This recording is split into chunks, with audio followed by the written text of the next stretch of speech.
আচ্ছা, ঢাকায় যারা থাকে মানে মেইন ঢাকায় যারা থাকে সিটিতে, তারা কিন্তু এই শাকগুলা কিনা খায়, এগুলো কিন্তু পায় না তারা বাজারে, মানে মানে আশেপাশে পায় না, তারা কিন্তু কিনা খায়।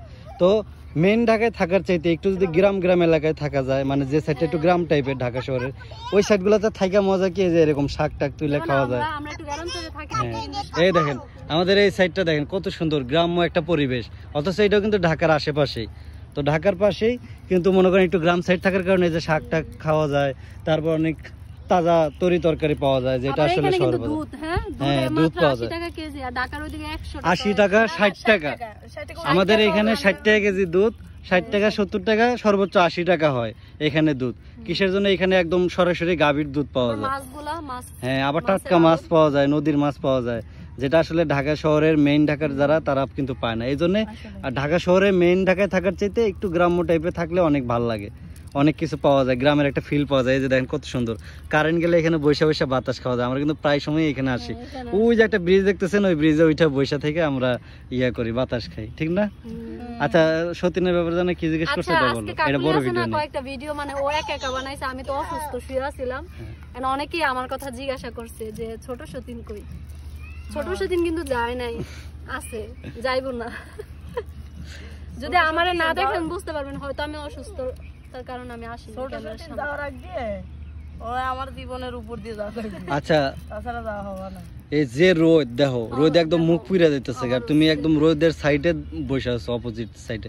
তুমি এই সাইডে বসো, এই সাইডে বসো, নাহলে মুখ টুক জ্বলে যাবো। দেখো তোর কত বুদ্ধি।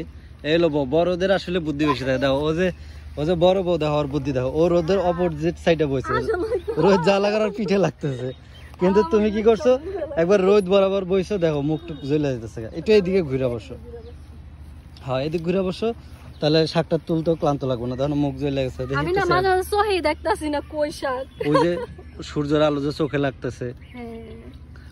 তো শাক তুলতে আসলে অনেকদিন পরে, তোমার অনুভূতি কেমন তোমাদের দুইজনেরই? তুমি আগে কও, বড় বউ আগে। অনুভূতি, কতদিন পরে এই শাকটা তুলতে আইছো? তুলতে আইছি ও মা গো, তাই না? তবে আমরা যখন গ্রামে ছিলাম, আমরা কিন্তু প্রায় সময় এই শাকগুলো তুলে খাইতাম, অনেক মজা। কারণ আরেকটা গুড নিউজ আছে, আমরা কিন্তু অতি শীঘ্রই আমার শ্বশুর বাড়ি, মানে আমাদের শ্বশুর বাড়ি, আমার আর কাকুলের শ্বশুর বাড়ি, আমরা আমাদের গ্রামের বাড়িতে যাব। তো আপনারা আমাদের গ্রামের বাড়ি দেখতে পারবেন, প্লাস ভিডিও দেখতে পারবেন, গ্রামের ভিডিও, ঠিক আছে? আর গ্রামে কিন্তু মানুষজন এই শাকগুলো অনেক খায়, এই শাক, তারপর পাট শাক, লাল শাক, পুঁই শাক, শাক সবজি বেশি খায়। এই জন্য দেখবেন গ্রামের মানুষরা বাঁচে বেশি দিন, তাদের রোগ বালাই কম হয়, ঠিক না?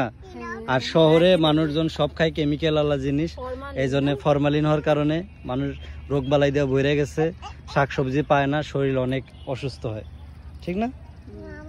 ঠিক বলেছেন, ঠিক বলেছেন। আচ্ছা, দেখি তোমার হাতের মেহেদি কেমন হয়েছে। এই দেখেন আমাদের মেহেদি দিয়ে দিচ্ছে, অনেক সুন্দর হয়েছে। দেখি, এই যে আমার বড় বউকে আজকে মেহেদি দিয়ে দিচ্ছে, আমার ছোট বউ প্রায় সময় দিয়ে দেয়, ওরা বাসায় ফাঁকা থাকে। আমরা প্রচুর মেহেদি দিতে সব শাক দেওয়া দিচ্ছে ফালায়। এই যে আপনারা তো বলেন যে ওরা ক্যামেরার সামনে কেমন নেন, দেখেন এতগুলো শাক তুলে সবগুলো ফালাই দিচ্ছে। আপনারা এক একদিন করে আপনাকে বাসায় রাখেন, তাহলে বুঝতে পারবেন এত পরিমাণ দুষ্ট, মানে খালি কিভাবে একটা অঘটন ঘটান যায়। এটা দেখেন কত কষ্ট করে তুলছে, এগুলো ফালাই দিচ্ছে। বাবা ফালাও না, ঠিক আছে? বলো সরি, বলো বলো সরি, বলো সরি, আর ফালাবো না। হ্যাঁ, পাখি পড়ে এসে, ঠিক আছে, তুমি বলো যে সরি, আর ফালাবো না, বলো। কানে ধরো, থাপ্পড় দিতাছে। এই বাবা ফালাও না, পাখি ধরবা? হ্যাঁ, পাখি ধরো তুমি। হ্যাঁ, করলাম না, পলি আনলে ভালো হতো, এটা খালি নিয়ে ফালাই দিই।